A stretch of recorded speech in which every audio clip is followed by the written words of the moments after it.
You can see that, so if you switch slide. Yes, sorry. You can see that it has the capabilities for getting streaming information. It has the capabilities of ingesting from different sources, whether it's structured, unstructured, or semi-structured. We have the possibility of using technologies such as Spark and relational databases, and then also Azure machine learning. So this could be a very good start. Another start that we have seen is what we will see on the next slide, which is the template that we have published from Microsoft around how you can actually scale this to a large organization, either as implementing it as a mesh, as you have seen here, or using it as a foundation for how you build your single like solution or hub around it. What we have taken here is patterns and practices and architectural guidance, and we have put them together with team guidance around how you can organize yourself as a team to scale AI architectures that will work. And let's us now drill down into how this has been put into practice, because we wanted to show you real world. So now we're just going to talk about some real world AI use cases and architectures which we've worked on. So myself and Simon, and there's no marketing here. This is anonymized examples that we've actually worked on. And we just kind of take you through our thoughts and experiences. Hopefully my mouse responds here. So before I get into the physical and the infrastructure views, I just talk about this conceptual AI model that I've used recently. And this is a recent example I used in a telco scenario, a content provider, where we needed to ingest data from a variety of data sources for the ML model or the AI model to predict possible outage events. So for example, things like audio disruption.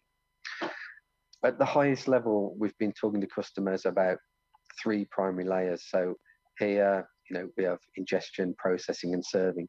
And it's got similarities to the things like the Lambda and Kappa architectural pattern, if you're familiar with that. So AI ingestion here is the event data. The processing layer contains the long-term store, and the serving layer, the speed layer, presents data to the client, seen here as customer, partner, internal, which could be internal consumers or internal systems. At the base of this diagram, we have the data sources. So we have a number of ingestion options available, sometimes too many options, and we can consider push or pull mechanisms. So for this, I looked at things like Azure Service Bus as a push mechanism, or ADF pipelines consuming well-formed REST APIs as a pull batch mechanism. And in this scenario, we used a pull mechanism, ADF batch, due to the restrictions on accessing the source systems. We couldn't touch, the source systems or deploy code onto it to push events. So basically, we had to kind of do this batch schedule, calling the REST API to pull data. And in the middle, the AI processing layer consisted of what we called bronze, silver, and gold aggregation layers for the ML model. And the feature engineering of that data was done in a Databricks cluster. And in the AI serving layer, we leveraged the Azure machine learning services coupled with API management as a front end. And that was really used to handle things like API versions, strip out some of the URL and headers, handle rate throttling and access. So all those kind of things where API management is really, really useful.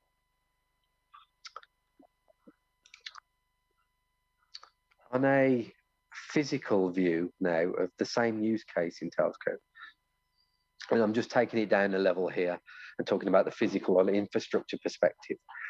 The underlying technology capabilities here are depicted to enable the use case. So predicting variations in the quality of service that the content consumer is going to receive. The data sources were things like help desk tickets, JIRA systems, content providers, and other telemetry that they had. And for MVP 0, we used an integration runtime to integrate with on-prem data sources, so SQL data warehouse and ADF pipelines to process data into the stages I mentioned, so the bronze, silver, gold. And the Databricks cluster, as I mentioned, you can see here is a red blob, was used for model feature engineering. And the data scientists used MLflow for model tracking, so recording and comparing parameters and results as a model registry store for so lifecycle and versioning and annotating.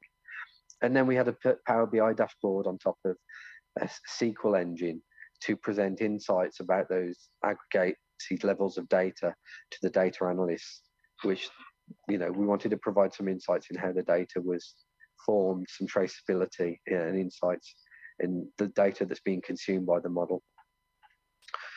And the MVP architecture below, which is shaded as blue, includes some of the other kind of infrastructure components that came into the picture later on. So things like Azure Application Gateway and the Kubernetes cluster for production deployment, and also things like application insights, which we use to capture telemetry around response rates and the data that's coming out of the model.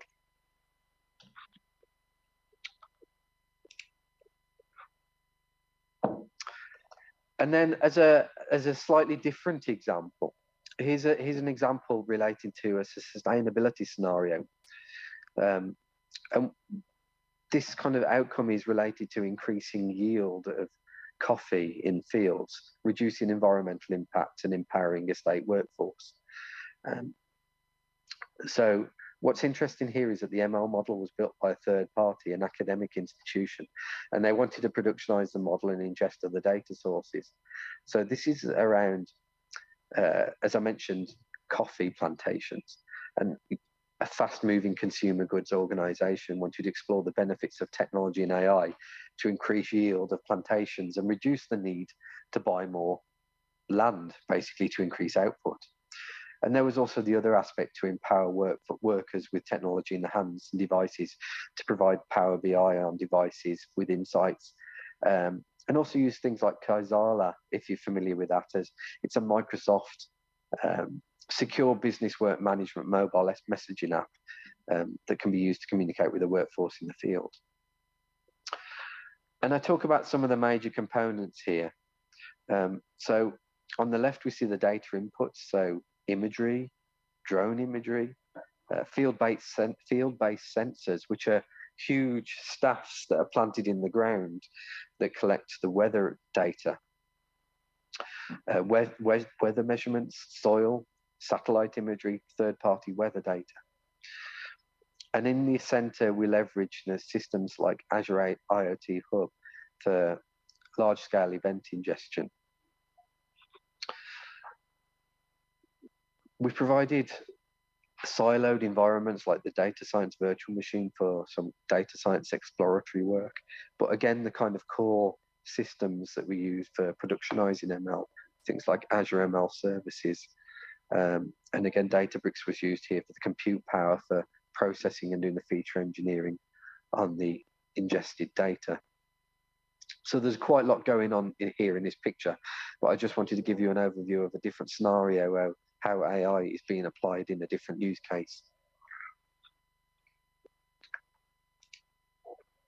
Another example is a manufacturing customer that I worked with. So what they wanted to do, they wanted to do predictions and understand the remaining useful life of the machines in their production facilities. So the first thing that we started doing was connecting to the sensor using IoT and IoT Edge to be able to filter and react on it at the edge. We fed in the data into central data lake. Another thing that we needed to get as well was things like the production planning, the bill of materials coming from SAP and other sources. All of that was stored into a central data lake. We had data scientists working on it and creating a feature store. Some of that feature store was stored in a relational database for reporting purposes. Others were left in the data lake for them to build their predictions. They had quite a large group of data scientists with different skills, different knowledge around programming languages. So to them, it was important to have a platform that allowed them to do ML models in languages such as Python and R. They used Databricks for some of the computations. Key thing here, since we wanted to do this at large scale, we also worked with the team in ensuring that they started to use the best practices around software development. So working with a platform like Azure DevOps in their case, making sure that they tracked their backlogs, that they had the source code checked in, and so on. The next thing, when they had a model that they had developed, we used the build and release pipelines in Azure DevOps to actually move that pre-built model into a compiled container that then later could be deployed either in Kubernetes or in some cases as a notebook directly on Databricks. In their case, they wanted to focus on working with a lot of the open source components. So they used Apache Airflow for some of the orchestration and MLflow for handling the models. What they found was that the reporting around the model management was not good enough. So they built, and we built together, some Power BI reports that enabled them to do this. From an end user perspective, they had different personas that they needed to consume this. They first of all had a center that monitored all of their factories. They have factories in hundreds of locations all over the world. So having that central point, they used things like Power BI. But they also wanted to give this to the hands of their field service engineers. So they have approximately 2,000 field service engineers that are out at their customers maintaining these machines. So what we built for them was a mobile application that could consume this information. So we built a Azure Analysis Services model, which ensured that we could use that as a caching layer to get the required performance for a mobile app. And then we displayed the foundational data from the machines, so they could see what was the error codes, things like that, but also the results from the AI models. What they also wanted to do, they wanted to integrate some of this data back into their SAP system, because they used SAP for case management and case handling. So we also built that. In their case, they also used Apigee as a API management layer, so we had to integrate with that and ensure that that worked in a good way. They have been using this solution now for a number of years successfully, and they have a lot of users that are consuming the results of these AI models. So the next question is, how do we implement this? So we're just going to talk to you a few minutes about the implementation approach from two angles. So one is the process, and then is the application or implementation.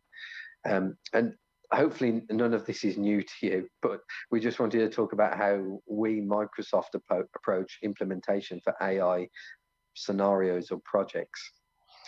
So, the way we deliver has evolved and continues to evolve, and a lot here, like I said, probably won't be new to you, but we take a very much product-focused approach. based on the discovery and validation and business value conversations of what's trying to be achieved.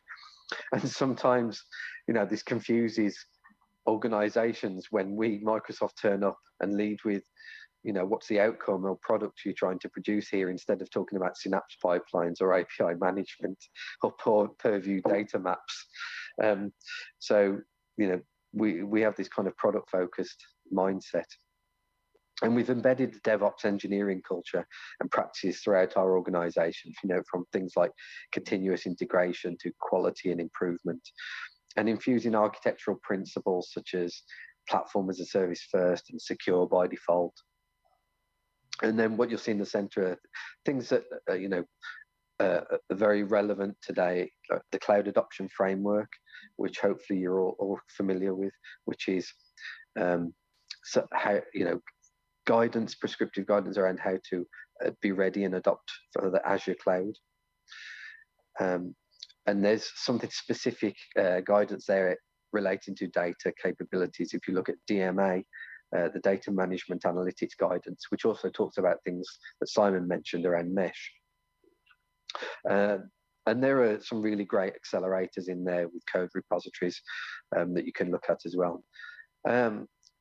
And then there's the well-architected framework guidance, which is workload specific. You can think of it as post-cloud adoption guidance, and includes things like assessment guidance for your workload and how to improve the quality of your workload across dimensions such as reliability, security, cost, operations, and performance. A very important aspect as well of how we treat implementation and our implementation approach is also to address the cultural change. Because we see in a lot of cases where organizations fail to adopt AI. I mean, they may have great architects, great data scientists, and so on, but it's like changing people's mindset is the hardest. And I think a key aspect that we have seen here is really to make that switch to a product centric from a project centric mindset. So think about your product, think about the outcomes that the product is going to produce. Think about your product from an outside in perspective. So essentially, who is going to use it? Who will be the main persona that will use it? And then also think about it around, like, okay, how do I put together the best team? Because, I mean, obviously you can have heroes that can do a lot of stuff, but if you're going to scale this, you need to think about it as like, how do I scale it as a team? Because key is you need to have people that then could move forward to take the next product, lead the next project or implementation around the next product. And that is something that you learn by working in the team and really understand how this is being done. So I say, don't underestimate the cultural change that is needed to get this to be successful. Right, thanks, Simon. So now we're getting into more of the detail around implementation approach from a technology point of view when it comes to release management, specifically around the data AI scenarios. And I've just put some thought here into enabling technologies when I think about things like infrastructure as codes, continuous integration to test and release. And before Simon goes into more detail on the release management, I just want to talk about these enabling components. So, things that are commonplace today, so resource management templates or Bicep. I guess you can think of Bicep as a domain-specific language or a variation of ARM templates to deploy infrastructure resources. And Bicep's, how's best to explain it? It's not a new language. The syntax has changed and the core functionality remains similar. It's just a different way to think about Azure resource templates. And then, of course, there's things like Terraform from HashiCorp, which is very common, along with all the SDKs that we have available. And when I look at things across CI and CD, we use in our delivery practices today. So SonarQube and White Source Bolt are commonplace. So SonarQube is great for code quality standards.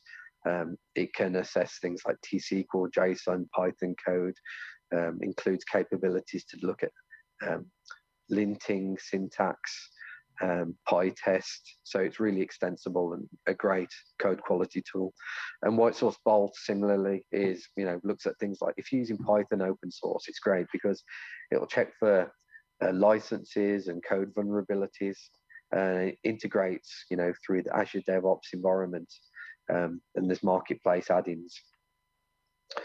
And then on the right-hand side, we have some of the things I just mentioned around linting and PyTest and Nose, which are open source packages, and many more, of course, and MLflow, which is commonplace. And then there's some things that are specific to the Azure environment or the Azure ML environment, where you can enable telemetry on the model itself to capture things like the inputs and outputs to the model and the data drift that you'll see here referenced as model data collector. So you can get application insights from your AI ML model. Well, one of the learnings that I did, I worked with a very large healthcare company in the US. What they wanted to do, they wanted to implement a mesh-based platform. They had more than 50 product teams that wanted to build AI products. So the first thing that we started to think about from the central platform team was how could we actually enable these teams? How can we ensure that they follow the same standards, that they have the common starting point? So what we started to do centrally was actually to build a central repo with templates. So there you had the common assets around how do we do monitoring, how do we integrate with Azure Insights, or application insights, how can we ensure that everybody is using Key Vault when they connect to their data sources, all of those things. So we started to build a common framework for them and ensure that they followed the same way of doing it. Now, having that central team only focusing on that central team can then become quite a big bottleneck. So what we started to do was starting to think about, okay, how can we actually ensure that when you have a product team that builds something, how can they contribute back to the template repo? So we started to think about how we could actually implement open source methods within the company itself. So remember, in open source world, everybody can go on to, it's like an open source project and essentially fork off that code and essentially start to develop using that. So that's how we did with the template repo. Now, what you also can do in a open source world is that you can actually issue a pull request to your upstream repo. So if you are building something that you think can be important for others to consume, you can actually issue pull request, and then somebody that maintains the upstream template repo can actually look at that and say, yeah, this is actually great. We should incorporate this into our central repository. Because what that made the organization, what happened to the organization then was that you actually had 50 different teams providing their shared knowledge into this template library or template repo. So the templates got better and better. And for the 51st product team that got started, I mean, they had a lot of core assets that they could start working on in a good way. So that was a very good practice for us to use. That also meant that we could actually reuse a lot of the data pipelines, because if we think about AI products, a lot of that is actually doing gathering data. So we started also to build a common feature store and use that as the foundation for a lot of the AI models. Another thing that we also started to do was we started to think about, okay, if we now have 50 product teams, and these teams could range from like 2 developers to 15 developers, how do we ensure that we can actually, as an organization, track where they are? That we can get an understanding on how they are going to do their releases. So what we started to do was, okay, can we actually commonly track their backlogs to get that understanding, to ensure that we minimize the amount of work that they would do that somebody else is doing. So one thing that we thought about and that we implemented was actually a common backlog for them. So that meant that a new product team that could start, they essentially started with the backlog that had a lot of the tasks already in there. We had a common naming, a common way of doing like estimates and things like that, which meant that if we looked at it from a program portfolio perspective, the program owners for the AI initiatives could actually track all of the 50 different teams. We spent quite a lot of time doing education to ensure that they actually started to follow that. So a lot of the work that we from Microsoft did with the product teams was actually to ensure that they understood not only the technical platform, but also the practices that we wanted to do in the software development. You can switch to the next one. The next thing that comes, so once you're doing your development, is how do I actually release into production? And I mean, if we take modern software development, you want to release often. You don't want to get into like a big bang release. So key thing there is use the available tools that exists in modern source code and automation software. So CI/CD pipelines in Azure DevOps was something that we spent a lot of time on. The other thing is ensure that you automate a lot around the testing capabilities as well, because that's super important to ensure that you can actually start doing this more automatically. I've included in the links here and in some of the notes to this slide, links to a lot of the frameworks that we have been using successfully, both around like how I can do testing of my Azure Data Factory pipelines, how I can do testing for Databricks, SQL development, and so on. This is stuff that we have used successfully with clients. And if you're thinking, how does this all stitch together? So I put together this 10,000 foot view, and it provides a simplified AI/ML model release flow that I built for a recent customer to try and explain and communicate how this could work. From engineers and data scientists on the left working with trunk-based development, where they have short-lived feature branches working close to master. We have build tests and PR approvals, and trunk-based development is really useful for things like avoiding merge nightmare, which is not nice to fix because I've had to do it a lot, resolving conflicts in Visual Studio. And then we have the ADO pipelines to build and test the AI models with hyperparameter tuning. So that could be things like configuring the layers in the neural network, through to linting and PyTest with SonarQube integration, to release and deployment the model to things like Azure Container Instance or Kubernetes Service.